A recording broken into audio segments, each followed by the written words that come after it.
Assalamualaikum warahmatullahi wabarakatuh. Pada kali ini kita akan melihat bab yang ketiga yang berjudul jual beli dan khiyar.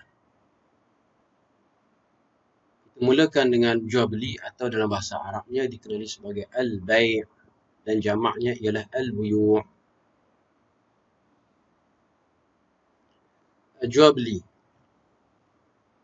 Jual beli kita lihat yang pertamanya dari sudut definisi, iaitu tukar harta dengan harta secara pemilikan berkekalan. Jadi jual beli ialah pertukaran harta dengan harta, sama ada ain ataupun dain.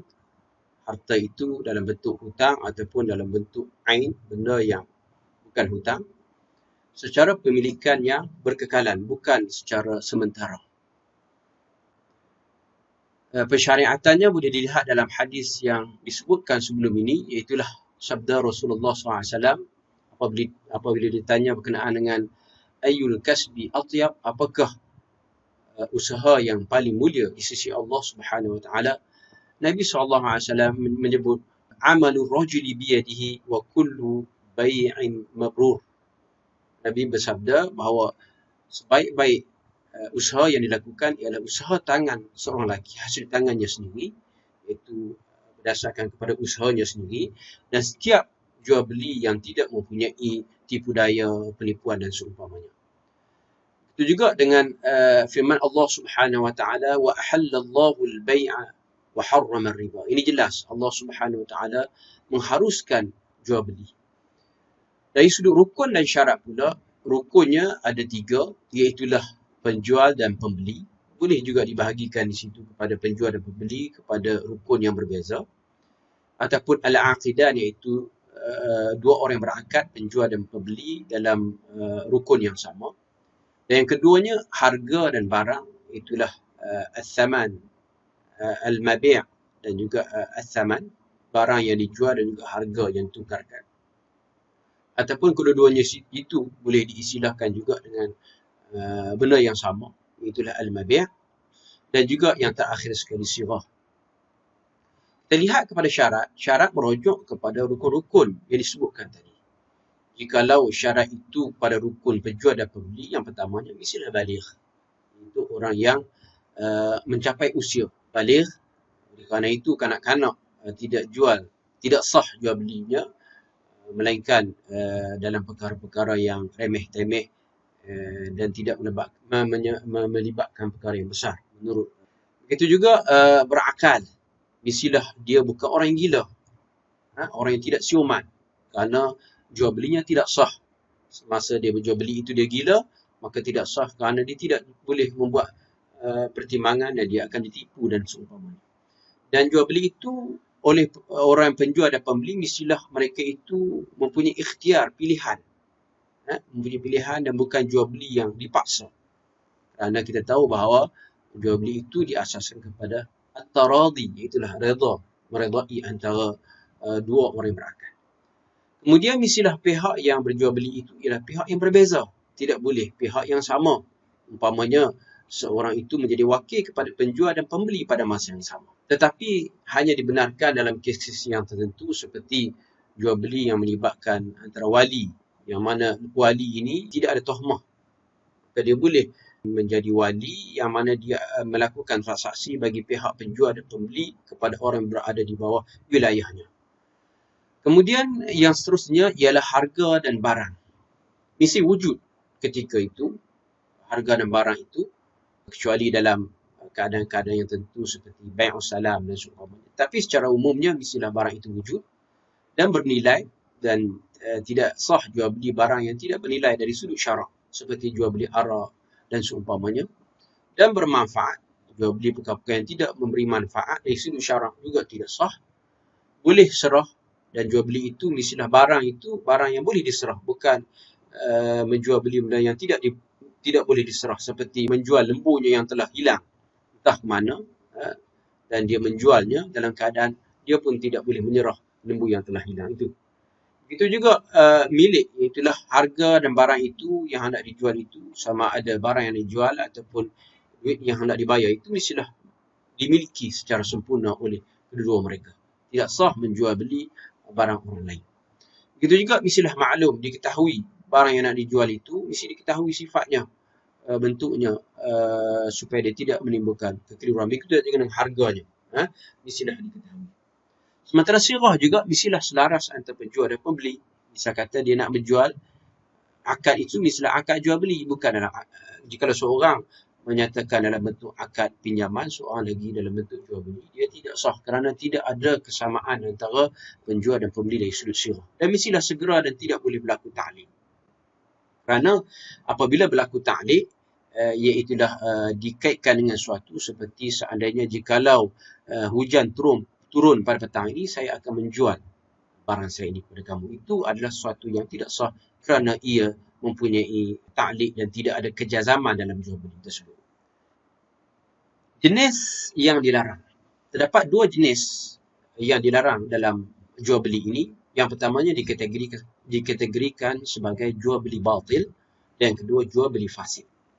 Jual beli batil ialah jual beli yang mana tidak dibenarkan dari sudut asalnya, memang tidak dibenarkan, seperti menjual beli tidak cukup rukun, seperti jual beli kanak-kanak, orang gila, atau menjual beli barang yang tidak dibenarkan seperti jual beli dadah, jual beli arak dan seumpamanya.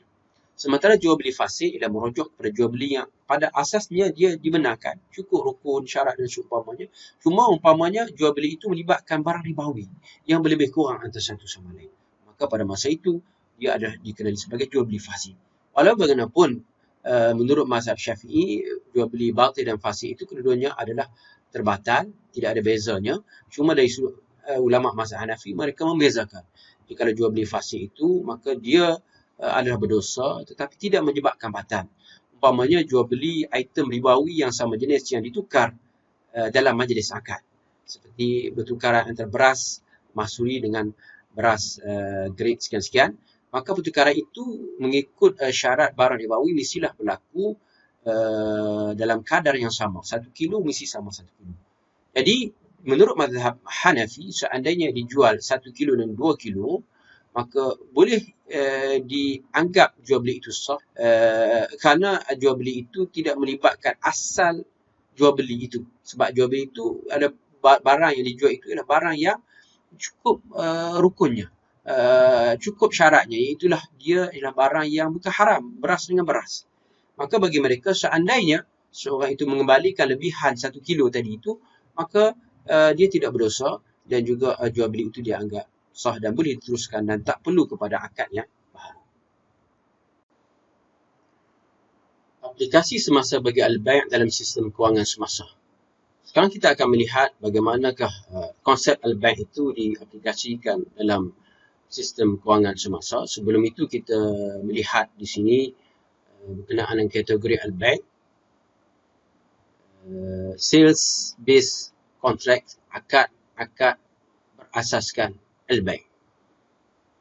Di sini dibahagikan akad-akad berasaskan kepada bai' itu dari 3 sudut, itulah dari sudut keabsahannya, itu terbagi kepada sah dan batal. Dari sudut pertukaran item, barang yang ditukar, al-mabi' itu antara al-bai' dan al-mushtari itu bentuknya bagaimana, adakah dia dalam bentuk hutang atau ain atau seumpamanya. Dari segi bentuk pembayaran itu juga akan dilihat sama ada dia bentuk tunai ataupun berbentuk tangguh.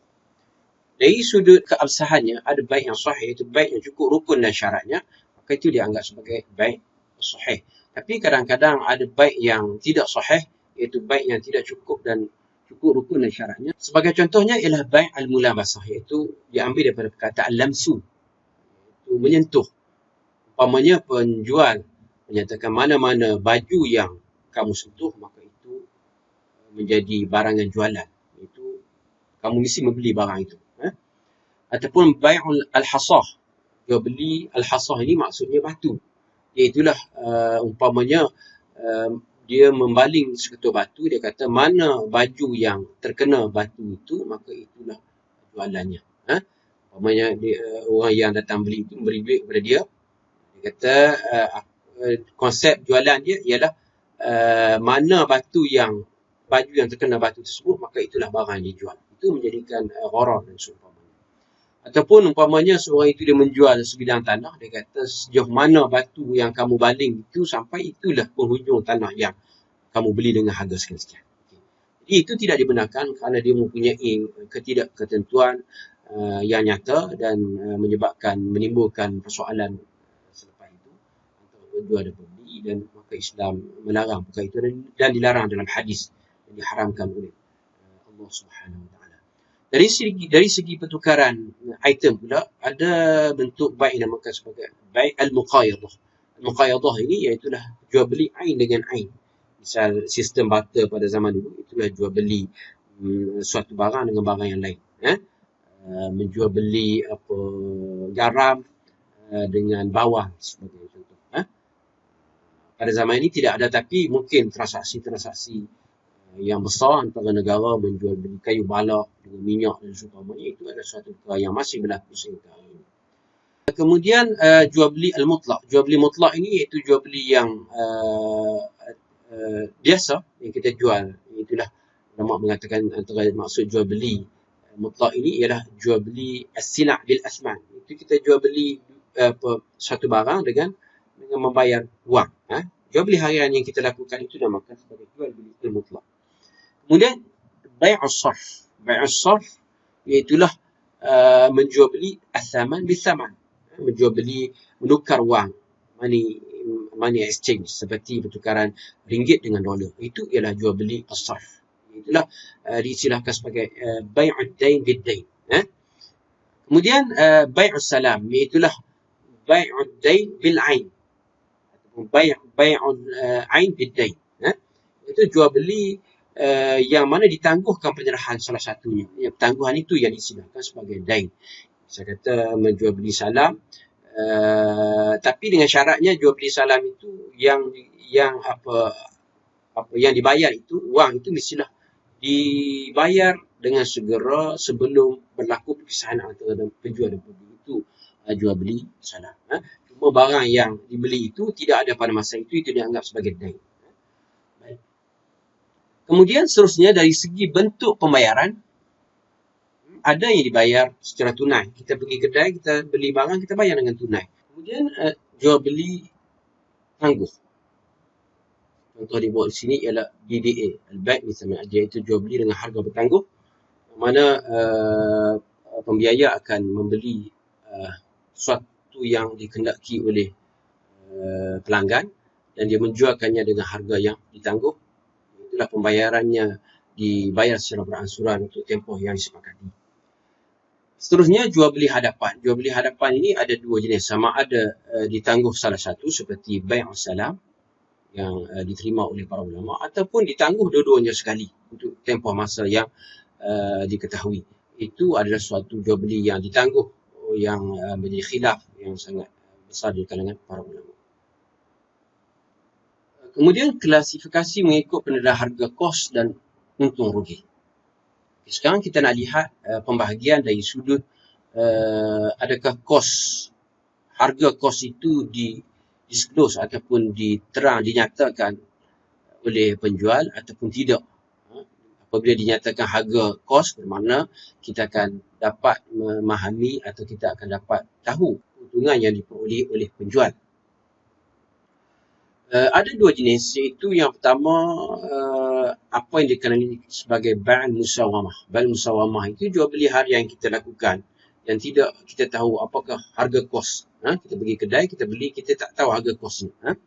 Sementara satu lagi itulah buyu' al-amanah. Jual beli yang berkonsepkan amanah, iaitu kita tahu kos dia membeli barang tersebut dan kita sudah pasti akan tahu kos yang dijual kepada kita, maka kita akan tahu berapakah margin keuntungan yang diperoleh oleh penjual tersebut. Okey, baik. Baik atau buyu' al-amanah ini terbahagi kepada tiga jenis. Dari sudut harga yang disclose itu, adakah lebih, kurang ataupun sama. Bai'ul murabahah itu jual beli murabahah yang akan kita panjangkan perbincangannya nanti. Cuma saya ringkaskan di sini. Bai'ul murabahah iaitu jual beli yang mana penjual menyatakan kos yang dibeli, harga kos barangan yang dibeli kepada pembeli. Maka pembeli akan tahu harga asal dan dia akan tambah keuntungan. Margin keuntungan situ diketahui oleh pembeli. Sebab apa? Sebab penjual itu dia bagi tahu harga kos dan harga jual mestilah akan diketahui. Kerana pembeli nak beli mesti wajib mengetahui harga pembelian. Maka dengan itu akan diketahui keuntungan tersebut. Yang keduanya ialah bai' tauliyah. Tauliyah maksudnya jual beli yang mana harga yang dibeli oleh penjual itu daripada orang lain adalah sama dengan harga yang dijual. Jadi itu nama dia jual beli dalam bentuk tauliyah. Sementara al-wadhi'ah bukan dal, bukan wadi'ah. Ini al-wadhi'ah bidad dengan huruf dad. Wadhi' maknanya sesuatu yang rendah, sesuatu yang hina. Wadhi'ah di sini ialah berbeza dengan kedua jenis bai' sebelum ini, murabahah dan tauliyah, iaitulah dia menjual sesuatu barang dan diberitahu harga kosnya, yang mana harga kosnya itu melebihi daripada harga jualannya kepada pembeli. Itulah tiga jenis bentuk buyu' al-amanah. Dikatakan buyu' amanah. Sebab apa amanah? Sebab di situ penjual dengan amanahnya menyatakan harga kos asal dan dengan itu pembeli akan dapat mengetahui beza antara harga asal dengan harga jualan, maka dia akan dapat tahu di situ margin keuntungan.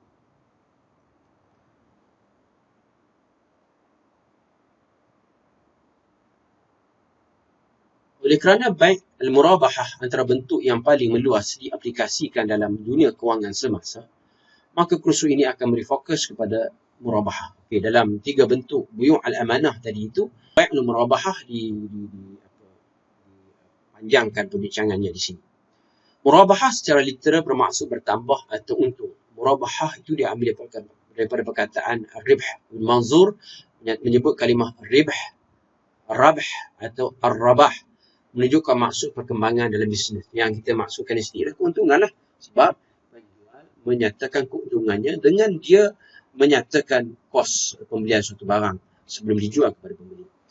Dari segi istilah terdapat banyak definisi. Umumnya kembali kepada maksud jual beli suatu aset dengan harga yang sama, ia dibeli bersama tambahan untung yang didedahkan oleh penjual. Maknanya, katalah dibeli barang harga 100, dia kata aku jual 100 dengan ditambah keuntungan RM50. Jadilah RM150. Jadi, itulah murabah, makna dia mengambil keuntungan dan keuntungan itu dinyatakan kepada pembeli. Definisi. Bai' murabahah bermaksud jual suatu barangan dengan harga belian dicampur dengan tambahan tertentu. Itulah markup. Harga itu, keuntungan itu diperoleh melalui markup harga itu. Atau untung yang dipersetujui.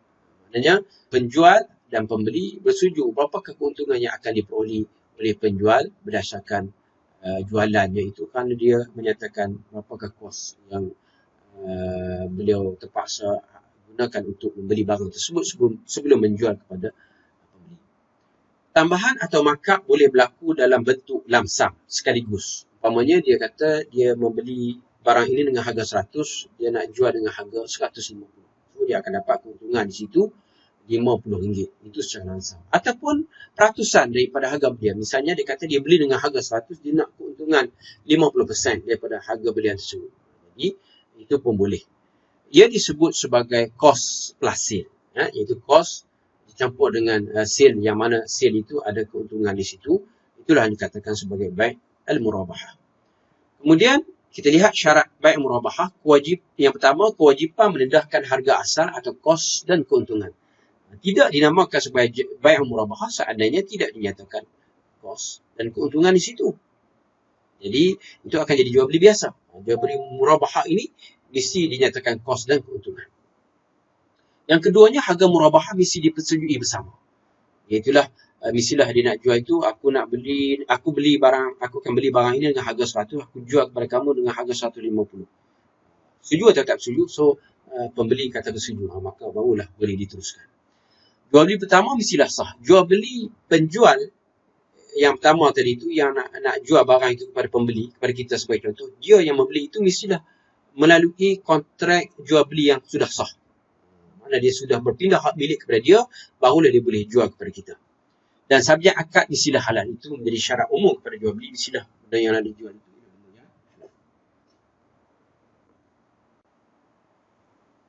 Seterusnya kita lihat dalil keharusan murabahah. Ia terangkum dalam dalil-dalil umum, yang mana Allah SWT berfirman, wa ahallallahu al-bai'. Bai' itu didatangkan dalam bentuk yang umum. Itulah alif lam ma'rifah, menunjukkan dia bermaksud istighraq, itu semua jenis jual beli asalnya halal. Kemudian merujuk kepada sunnah Nabi SAW sebelum ini, ayyul kasbi atyab. Nabi kata wa kullu bai' mabur. Itu telah dibincang sebelum ini. Itu juga ijma' para ulama kecuali mazhab Maliki yang menyatakan dia tidak menggalakkan. Semua ulama sepakat harus, cuma mazhab Maliki pun mengatakan harus, cuma beliau tidak menggalakkan kerana terlalu banyak syarat.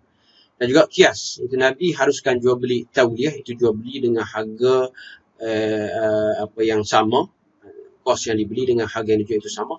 Maka jual beli murabahah juga sepatutnya diharuskan. Kerana apa? Kerana dia adalah jual beli yang sebagaimana jual beli biasa, cuma yang berbezanya ialah penjual menyatakan harga kos.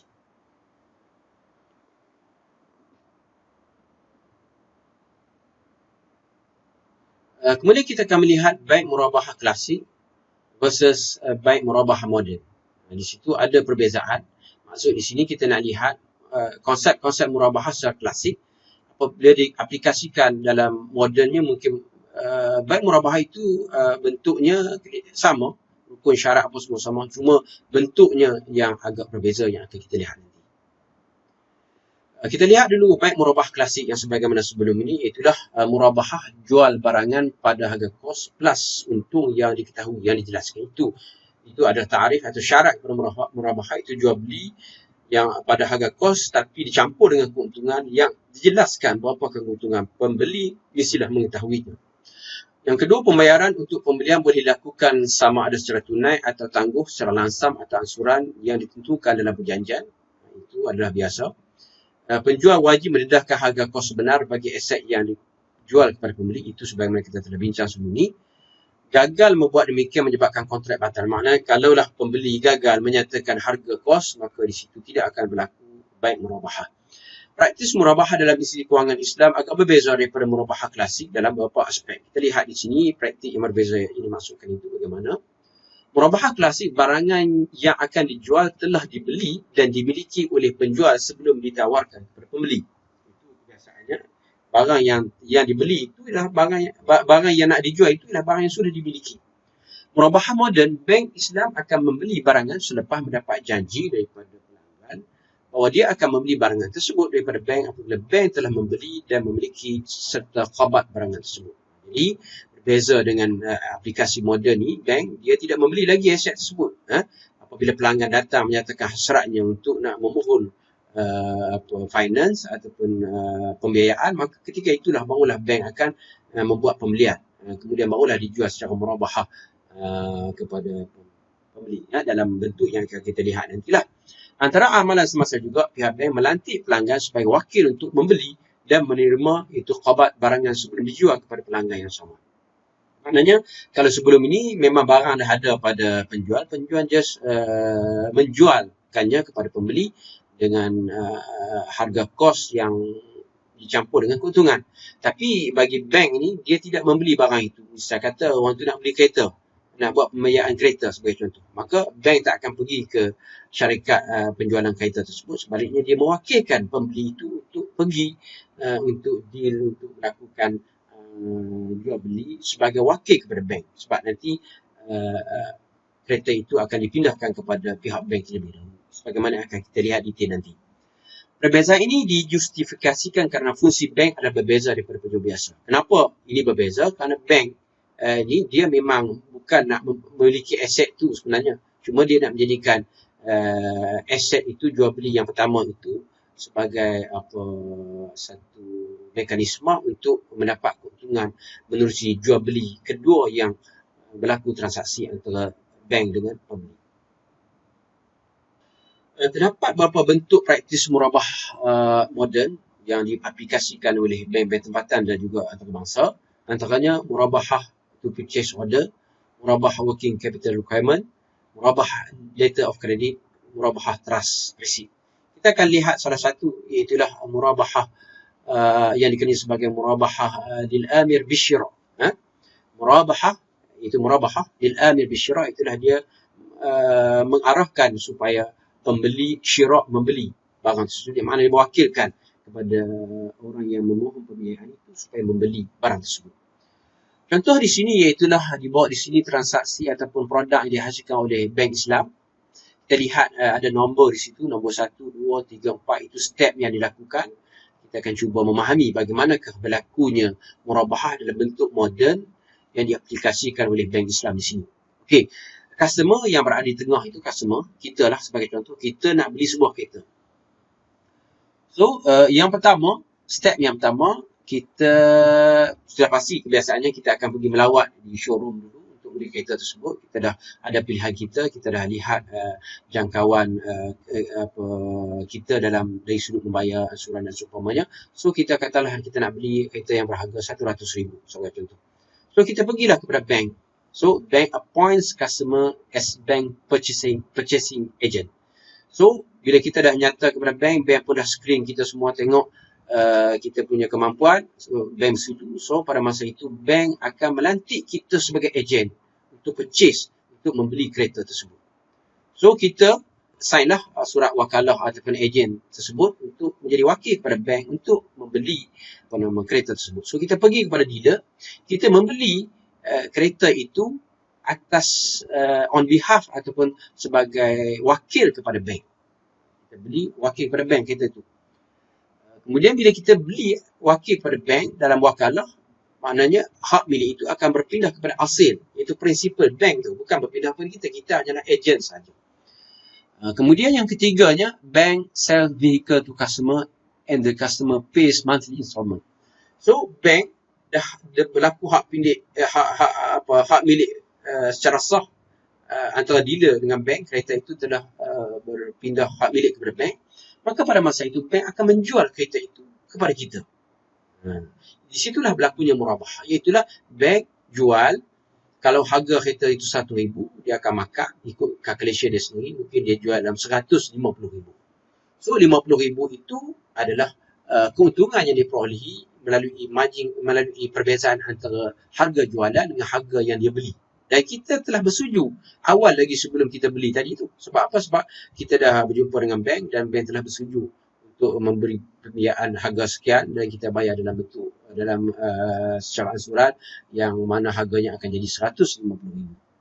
So, pada masa itu dijual kepada kita dan kita membeli kereta itu secara hutang. Kita membeli secara hutang. Maka customer pledge vehicle to the bank dan customer juga menggadaikan kereta itu kepada bank, sebab kalau tidak digadai, bank mungkin akan menghadapi risiko kalau kita tidak mampu bayar. Maka kereta yang dijual kepada kita itu pada masa yang sama, walaupun kita miliki, kita juga rahan, kita juga menggadaikan kereta itu kepada bank dalam bentuk ar-rahn sebagai barang gadaian. Jadi kalau kita tidak melihat kepada flow kontrak itu, kita seolah pergi kepada bank mohon pembiayaan dan kita seolah mendapat pembiayaan RM100,000 dan kita kena bayar RM150,000. Tetapi di sebalik itu ada kontrak murabahah yang kita lakukan melalui jual beli yang mana dinyatakan harga asal dan harga jualan yang mana perbezaan antara harga asal dan harga jualan itu kita tahu, itu namanya murabahah dan kita bersetuju dengan penjualan tersebut. Ini penjelasan tadi yang kita bincangkan tadi.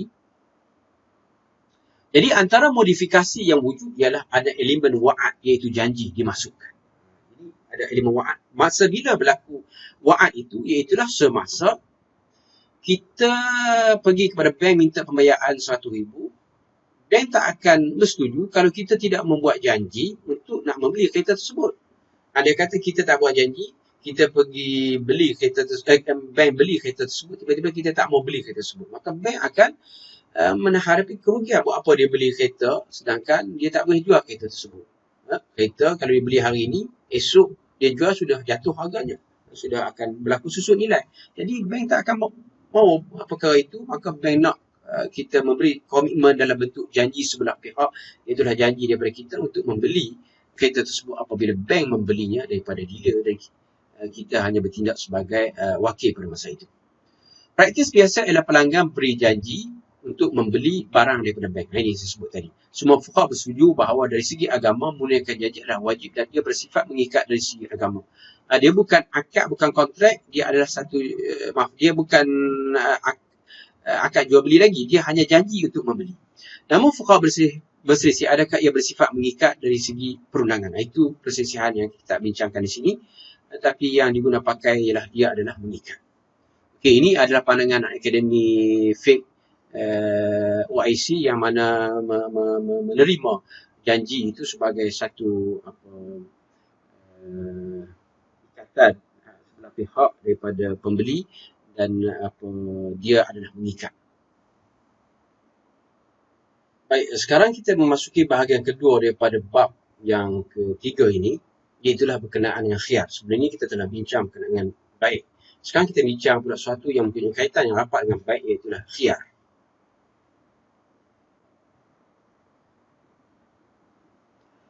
Definisi khiyar ialah hak pilih nak teruskan atau fasah jual beli. Itu adalah khiyar. Khiyar makna hak untuk kita nak pilih sama ada nak meneruskan jual beli tersebut atau kita nak fasah. Bila hak ini diberikan, nanti akan dibincang.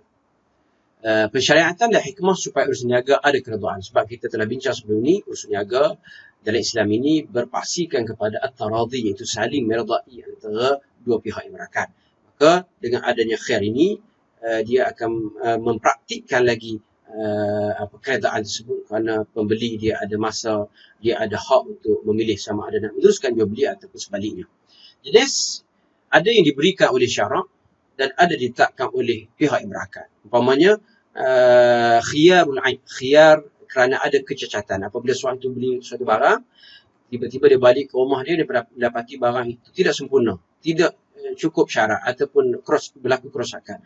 Maka pada masa itu syarak telah memberikan kepadanya khiyarul aib, itu hak untuk mengembalikan barang tersebut dan mendapatkan semula bayaran tersebut kerana dia telah membeli suatu barang yang sepatutnya sempurna tapi tidak sempurna. Yang kedua ditetapkan oleh pihak berakat, sebagai contoh khiyarul syam, khiyar yang disyaratkan oleh pihak yang menjual ataupun membeli tersebut. Itu tidak diberikan secara automatik oleh syarak, sebaliknya dia berdasarkan kepada persetujuan antara penjual dan pembeli. Kemudian perkara yang membatalkan, bilakah terbatalnya suatu khiyar tersebut, kita akan lihat lebih detail nanti, cuma kita lihat secara surface di sini, itulah apabila tamatnya tempoh. Misal kata dia kata dia membeli barang ini dengan syarat bagi tempoh 3 hari. So bila tamat tempoh tersebut, automatiklah jual beli tersebut akan berterusan menjadi luzum. Begitu juga seandainya walaupun dia kata dalam masa 3 hari, tapi 2 hari berlalu, dia pun telefon, dia kata aku nak teruskan jual beli. Dia kata mengesahkan jual beli dalam tempoh tersebut. Dan yang ketiga, melakukan sesuatu pada barang atau harga. Mungkin tempoh tak tamat lagi, ataupun dia tidak mengesahkan jual beli tersebut, tapi dia telah menggunakan barang tersebut, dia mengubah suai dan seumpamanya, atau dia menjual kepada pihak yang lain. Maka pada masa itu jual beli tersebut tidak lagi boleh dibatalkan dan dia dianggap khiyar tersebut sudah pun tamat. Definisi khiyar. Dari sudut bahasa, khiyar bermaksud menuntut yang terbaik antara dua perkara atau lebih. Maknanya, dikatakan khiyar ini ialah suatu benda yang mungkin semuanya baik, tapi yang terbaik, itulah yang dikatakan sebagai khiyar. Kata nama terbitan masdar daripada perkataan ikhtara. Ikhtara, yakhtaru. Itu tasrif dalam bahasa Arab lah. Ikhtara, yakhtaru, ikhtiaran. Asal daripada kalimah khair, baik. Asal ikhtiar ini daripada perkataan khair, itu kebaikan. Yuqalu istakhara idza talaba al-khair. Maka dikatakan istikhara, seorang itu melakukan istikharah apabila dia menuntut kebaikan. Sebab istikharah kan, seorang yang melakukan solat istikharah, dia ada dua pilihan yang mungkin dua-dua baik, tapi dia tak tahu nak pilih mana yang terbaik, maka dia lakukan istikharah. Maka itu wa minhu summiyatil istikharatan. Kerana itu maka dinamakan amalan beristikharah itu sebagai istikharah. Lianna al-muslima, kerana seorang muslim yas'alullah azza wa jalla, kerana dia minta daripada Allah SWT khairal amrayni, terbaik antara dua perkara tersebut. Itu mana yang terbaik? Minal mudhi atau alamil mudhi, sama ada dia nak meneruskan suatu perkara itu ataupun dia tidak meneruskan suatu perkara itu, maka dia melakukan menuntut kebaikan antara dua perkara itu dinamakan sebagai istikharah.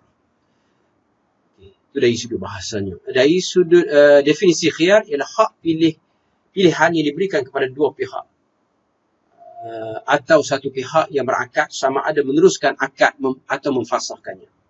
Jadi definisi khiyar ini merujuk kepada pilihan yang dipersetujui antara dua pihak, yang diberikan oleh dua pihak, ataupun satu pihak yang mensyaratkan khiyar tersebut disetujui oleh pihak yang lain. Dalam kitab-kitab fiqh terdapat pelbagai jenis khiyar dan juga perinciannya. Setiap mazhab berbeza dari segi pembahagian bilangan dan pertimbangan. Jadi kita akan bincang selepas ini jenis-jenis khiyar. Cuma jenis khiyar ini tidak semua dipersetujui oleh para ulama. Ada perbezaan dalam kalangan ulama. Okay, ini menunjukkan jenis-jenis khiyar yang wujud. Okey, definisi setiap khiyar, yang jenis khiyar tersebut. Kita lihat yang pertama, khiyar majlis.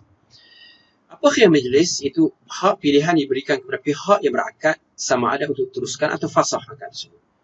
Selama mana kedua-dua pihak masih belum berpisah dan masih dalam majlis tersebut. Ini khiyar majlis. Iaitu khiyar seorang itu masih ada dalam majlis jual beli tersebut, misalnya dalam kedai. So pada masa itu dia ada pilihan sama ada nak meneruskan jual beli tersebut ataupun nak memfasahkannya.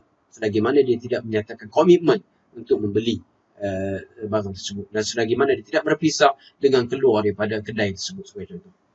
Khiyar syarat atau khiyar syarat, hak pilihan yang ditetapkan dengan suatu syarat dalam tempoh tertentu oleh pihak yang berakad. Ini sebagaimana disebutkan tadi, salah seorang daripada dua orang yang berakad itu boleh menyatakan syarat, umpamanya aku nak beli barang ini dengan syarat bagi pilihan kepada aku selama 2 hari, ataupun penjual kata aku nak jual barang ini tapi dengan syarat aku bagi pilihan kepada kamu 2 hari untuk kamu sama ada aku boleh meneruskan jual beli ini ataupun tidak. Okay. Baik. Yang ketiga, khiyar aib. Hak pilihan diberikan kepada pihak yang berakad sama ada untuk teruskan atau fasah apabila wujud kesyaratan pada barang yang diakadkan. Jadi ini khiyar yang dapat secara automatik, iaitu apabila seorang itu jual beli barang, tiba-tiba dia membeli barang tersebut, sebagai contoh dia dapati barang tersebut ada kerosakan atau tidak cukup syarat, tidak sempurna dan seumpamanya, maka pada masa itu dia ada pilihan sama ada nak meneruskan jual beli tersebut ataupun dia nak refund balik, nak menyerahkan balik barang tersebut dan mendapatkan kembali wang yang telah dibayar. Kita lihat khiyar majlis dulu. Berlaku dalam jual beli ketika pelaku akad masih dalam majlis akad. Mesti berada dalam majlisul akad. Cuma majlis akad ini berbeza mengikut uruf suatu tempat dan zaman. Kedua pelaku akad mempunyai hak untuk memilih lah. Dan jika kedua-dua berpisah, maka akad akan menjadi lazim dan tiada lagi khiyar majlis tersebut. Jadi apabila dua orang itu berpisah, misalnya kata dia beli dalam di satu kedai, berlaku jual beli, kemudian pembeli keluar daripada kedai tersebut, maka pada masa itu khiyar majlis sudah habis. Tapi mungkin ada khiyar-khiyar lain seperti khiyar aib dan seumpamanya. Okey, baik. Dalil khiyar majlis. Hadis Hakim bin Hizam qala Rasulullah SAW al-bay'an bil khiyar ma lam yatafarqa fa in sadaqa wa bayyana burika lahumā fi bay'ihima wa in katama wa kadhaba muhiqat barakatu bay'ihima, muttafaqun alaih. Al-bay'a bil khiyar, orang yang berjual beli itu memperoleh khiyar selagi mana malam yatafarraqa, selagi mana mereka tidak berpisah. Seandainya mereka benar kedua-duanya dan menjelaskan kedua-duanya apa kelebihan dan kekurangan, burika lahuma, maka diberi keberkatan dalam jual beli mereka itu. Wa in katama, seandainya mereka saling menyimpan keburukan atau cacat celah jual beli tersebut, wa kadzaba, dan menipu, muhiqat barakatu bai'ihima, maka akan dihapuskan keberkatan jual beli mereka. Jadi syahid kita gitu di situ ialah al-bay'a bil khiyar ma lam yatafarraqa. Penjual dan pembeli ada khiyar selagi mana mereka tidak berpisah. Ada jual beli yang sabit khiyar, ada juga jual beli yang ada juga akad-akad yang tidak sabit khiyar. Seperti mana contoh di sini bai'us sarf, bai'us salam dan sebagainya, itu ada khiyarnya. Tetapi bagi ibrah, nikah, hibah dan sebagainya, di situ tidak ada khiyar. Bukan semua akad ada khiyar.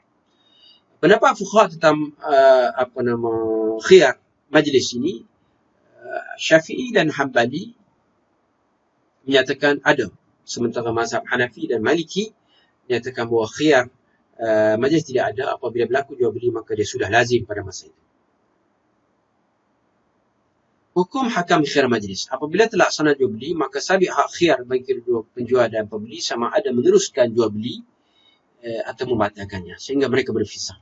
asas kepada perpisahan mereka ialah merujuk kepada uruf kerana syarak menggantungkan hukum dengan tafarruq, berpisah namun tiada penjelasan mengenai. Sebagaimana yang telah dibincang sebelum ini, khiyar majlis ataupun majlisul aqdi itu berbeza antara satu masa dengan satu masa, bentuk akad tersebut dan juga kecanggihan teknologi pada masa zaman ini menyebabkan majlisul aqdi itu tidak lagi terikat dengan majlis akad yang sebutkan seorang itu keluar daripada kedai yang telah dibeli tersebut. Itu akan dibincang khusus dengan bagaimana uruf dijadikan sebagai sandaran dalam menentukan khiyarul majlis. Dalam menentukan majlis al-aqdi dan mana dia ada kaitan dengan khiyarul majlis. Bilakah berakhirnya khiyar? Kata-kata An-Nawawi, wa yanqati'u bit-takhayuri bi an yakhtara luzumahu falau ikhtara ahaduhuma saqata haqqu wa baqiya al-akhar wa bit-tafarruqi bi badanihima. Imam An-Nawawi berkata, terputuslah dengan masing-masing membuat pilihan, iaitulah memilih luzumnya suatu jual beli tersebut. Jadi kalaulah mereka ini bersetuju, okey saya memang beli ini dan luzum dan tak boleh lagi nak berkhiyar pada masa itu, maka terbatal khiyar. Itu juga seandainya mereka itu berpisah secara fizikal antara penjual dan pembeli, sebagai contoh keluar daripada kedai tersebut mana dia telah berpisah secara fizikal. Hak khiyar akan berakhir dengan sebab dua perkara. Pertama, pilihan atau luzum jual beli, mana penjual dan pembeli itu telah menyatakan tidak ada pilihan lagi pada masa itu, maka khiyar majlis akan gugur. Perpisahan sebagaimana dinyatakan tadi. Perpisahan adalah merujuk kepada uruf lah, sebagaimana yang kita ketahui. Sebagai ulama, Imam Ahmad menambah bahawa hak khiyar berakhir dengan sebab kematian. Imam Ahmad mengatakan bila berlaku kematian salah seorang, maka hak khiyar itu tak ada lagi. Bermakna jual beli itu akan jadi lazim, akan jadi luzum, mana termeterai dan tidak boleh ditarik balik. Maka akad akan jadi melazim dengan salah satu daripada tiga perkara berikut, iaitu selesai akad atau berpisah secara fizikal. Juga berpisah sebagaimana disebut tadi itu adalah berdasarkan pada uruf. Kemudian berpisah itu berlaku secara tabi'i, bukan kerana dipaksa atau seumpamanya. Pilihan untuk khiyar, itulah masing-masing memilih untuk menamatkan khiyar tersebut. Saya kata aku memang akan beli dan tidak akan mengembalikan barang ini dan tidak akan memilih hak khiyar. Yang ketiga, mati salah seorang aqidain. Mati salah seorang, sama ada penjual atau pembeli. Cuma di sini ada khilaf. Adakah dengan mati tersebut maka hak khiyar itu terputus, habis, ataupun hak khiyar itu boleh diwarisi oleh pewaris pula selepas itu. Itu menjadi khilaf. Mazhab Syafi'i menyatakan waris boleh mewarisi hak khiyar itu sebagaimana yang berlaku dalam khiyar syar. Sementara mazhab Hambali tidak membenarkannya, bermakna apabila mati salah seorang, hak khiyar itu akan terputus. Khiyar syar, hak pilih bagi salah seorang pelaku akad atau kedua-duanya untuk meneruskan akad atau memfasahkannya. Itu tarikh dia dengan kaedah syarat yang diletakkan dalam akad. Makna dia tidak berlaku secara automatik. Sebaliknya, apabila salah seorang meletakkan syarat, umpamanya aku membeli barang ini tapi bagi tempoh kepada aku 3 hari untuk menentukan sama ada meneruskan jual beli ini atau mengembalikan barang tersebut. Contohnya saya jual rumah ini 200,000 dengan syarat saya dan kamu ada khiyar 3 hari. Ini kata penjual. Sebagai contoh. Mesti disetujui antara kedua belah pihak. Khiyar syar dalilnya ialah hadis idza tabaya'a ar-rajulani fa kullu wahid minhuma bil khiyar ma lam yatafarraqa wa kana jami'an أو يخير أحدهما الآخر فتبايع على ذلك فقد وجب البيع وإن تفرق بعد أن يتبايع ولم يترك واحد منهما البيع فقد وجب البيع. Jadi ini dalil menunjukkan adanya khiyar syarat. Di sini ada khiyar majlis dan juga ada khiyar syarat. Khiyar syarat itu ialah dalil yang telah digaris bawah itu, au yukhayyiru ahaduhuma al-akhar, iaitu memberi pilihan salah seorang daripada ke atas pihak yang satu lagi. Kemudian kita tinggal ini pendapat ulama tentang khiyar syarat ini. Jumhur ulama menerima, tetapi Ibn Hazm Zahiri menolak khiyar syarat ini. Okey, dari sudut khiyar syarat itu, adakah dia berlaku secara automatik ataupun bagaimana? Jumhur ulama mengatakan bahawa khiyar ini sabit dengan kaedah persyaratan.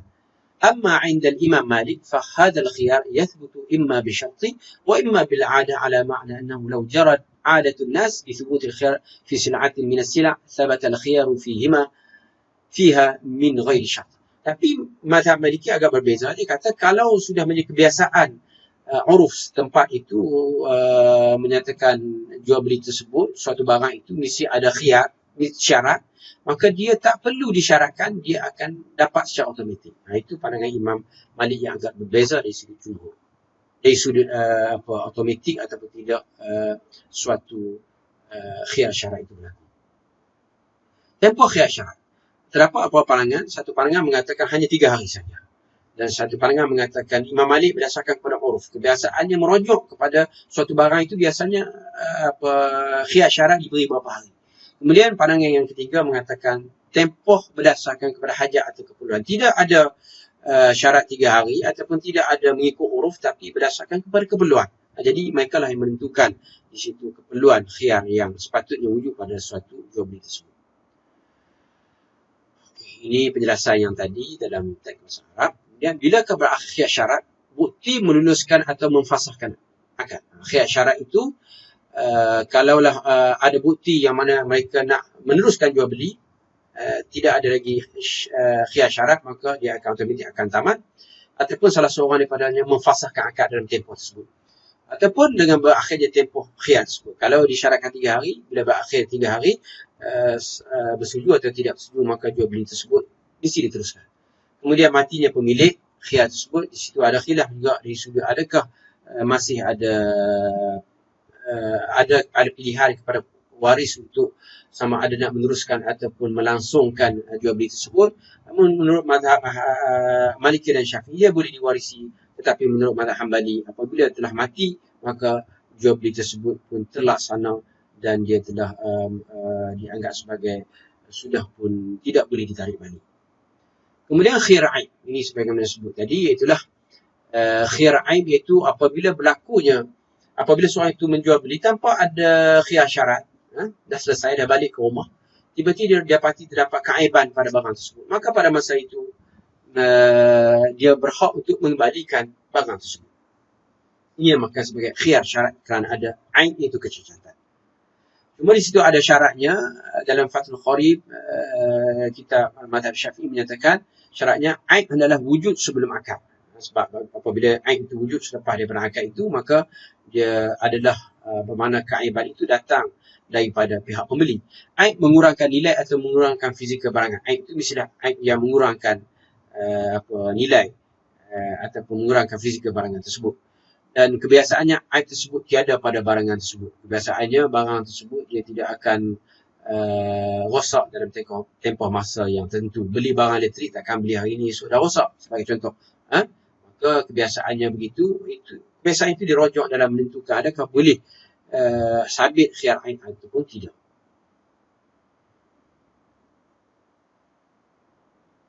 Cuma di sini pada yang bawah itu kita lihat, apabila pembeli mengatakan aib, adakah hak khiyar untuk memulangkan barangan tersebut perlu disegerakan atau boleh ditangguh? Ulama mazhab Hanafi dan Hambali mengatakan boleh tangguh. Syafi'i perlu disegerakan kecuali ada uzur untuk ditangguhkan. Sementara Maliki meletakkan tidak boleh ditangguh lebih daripada 1 atau 2 hari. Jadi mazhab Maliki maksimum 2 hari je. Tapi mazhab Syafi'i dia mengatakan mesti disegerakan kecuali kalau ada keuzuran. Sementara mazhab Hanafi dan Hambali memberi tangguh. Mungkin dia buat balik barang itu, dia tidak buka lagi, dia tak lihat lagi, tiba-tiba hari yang keempat, kelima baru dia buka, dia pasti ada patah, rosak dan seumpamanya, maka pada masa itu dia ada hak untuk memilih antara meneruskan atau mengembalikan jual beli tersebut. Berapa khiyar yang lain? Khiyar al-ghaban. Al-ghaban iaitulah, al-ghabnu ini iaitulah suatu barang yang dijual beli dengan suatu harga yang tidak sepatutnya. Nilai sepatutnya RM1 dijual dengan RM3. Jadi menurut sebagian mazhab, pada masa itu pembeli ada hak untuk khiyar dalam masalah. Contoh dibuat sini ialah talaqi ar-rukban. Iaitulah kalau zaman dulu sebagai contoh, seorang itu datang dengan membawa hasil jualannya, iaitulah yang dimuatkan atas kenderaan binatang tunggangannya, belum sampai ke border suatu tempat itu, maka orang dah datang dan membeli. Seorang itu membeli di tengah jalan yang mana penjual itu tidak tahu harga pasaran yang sepatutnya dijual. Maka pada masa itu dia ada pilihan. Itu juga dalam An-Najash, iaitu jual beli Najash, itulah sebagai contoh jual beli secara muzayadah, secara lelong. Apabila berlaku lelongan, maka pembeli yang datang yang ramai itu akan menawarkan harga-harga yang mana semakin lama semakin meningkat. So, macam jual beli lelong biasa, iaitulah apabila seorang itu meletakkan harga reserve, bila seorang itu menaikkan, bila ada pihak yang lain sanggup membeli lebih mahal, dia akan menyatakan harganya. Bila ada pihak lagi yang lebih mahal, dia mampu untuk beli dengan lebih mahal, maka dia akan menyatakan harganya. Dan akhirnya sampai kepada satu masa harga yang paling tinggi, maka itulah dijual beli berdasarkan pada harga yang tinggi. Jadi ada juga komplot ataupun ada pakatan dilakukan oleh sebagian orang, dia menaikkan harga itu bukan nak beli tapi nak merangsang ataupun nak supaya pembeli yang datang itu merasakan harganya lebih mahal, maka mereka akan menaikkan harga tersebut. Saingan yang tidak sihat yang diwujudkan daripada pakatan itu menyebabkan pembeli akhirnya dia beli dengan harga yang mahal dan dia merasa dia tertipu, maka pada masa itu ada khiyar yang dinamakan sebagai khiyar ghaban. Cuma ada khilafah ghaban itu berapa kali ganda yang boleh, adakah dengan sekali ganda, 2 kali ganda dan 3 kali ganda, dan seumpamanya itu berdasarkan perbincangan para ulama ada dinyatakan di sini. Kemudian khiyar tadlis, iaitu khiyar yang mana diberikan pilihan kepada seorang itu yang mana dalam jual beli itu penjual telah melakukan penipuan. Umpamanya barang itu dijual, barang yang elok diletak di atas, barang yang tidak elok diletak di bawah seperti itu, atau di dalam. Jadi menyebabkan pembeli akan tertipu. Maka pada masa itu dinamakan sebagai khiyar tadlis, dia ada hak untuk mengembalikan barang itu kerana dia pasti di bawah dia telah ditipu. Kemudian khiyar ta'yin, hak bagi orang berakad untuk menentukan salah satu barang atau objek antara barang-barang yang telah diakadkan ke atasnya dan tempoh tertentu. Namanya di sisi Al-Hanafiyah khiyar at-tamyiz, dan di sisi Malikiyah bai'ul ikhtiyar. Itulah jual beli yang mana dua barang yang mana dia tidak menentukan lagi barang tersebut. Maka pada masa itu dia ada pilihan selagi mana tidak menentukan. Apabila dia menentukan, pada masa itu jadilah jual beli itu jual beli yang lazim. Khiyarun naqdi. Khiyarun naqdi itu naqd bermaksud wang. Umpamanya seorang itu dia membeli barang, tapi dia kata kalau aku boleh bayar dan tempoh sekian, maka jual beli itu diteruskan. Tapi kalau tidak, maka terbatal. Itu dinamakan khiyarun naqdi. Khiyarul wasfi, hak khiyar disebabkan ketiadaan sifat yang kendaki dan yang disyaratkan oleh pelaku akad pada ma'qud alaih. Contohnya dia beli suatu barang, dia beli lembu, yang mana lembu itu lembu susu. Tiba-tiba dia dapati lembu yang dibeli itu bukan lembu susu, lembu yang digunakan untuk mendapatkan dagingnya. Maka sifat yang telah dinyatakan tadi itu berbeza dengan barang yang diperoleh, maka pada masa itu ada khiyar wasfi. Kemudian khiyar ru'yah, hak khiyar yang sabit ketika seorang melihat subjek akad. Ini menurut mazhab Hanafi dan Malikiyah, yang mana mereka membenarkan khiyar ru'yah ini, tapi mazhab Syafi'i tidak membenarkan. Bagi mereka apabila mereka melihat barangan jualan tersebut, maka ketika itu mereka ada hak untuk melakukan khiyar ru'yah. Adakah barang itu yang mereka kendaki atau sebaliknya? Pada masa itu mereka ada khiyar ru'yah.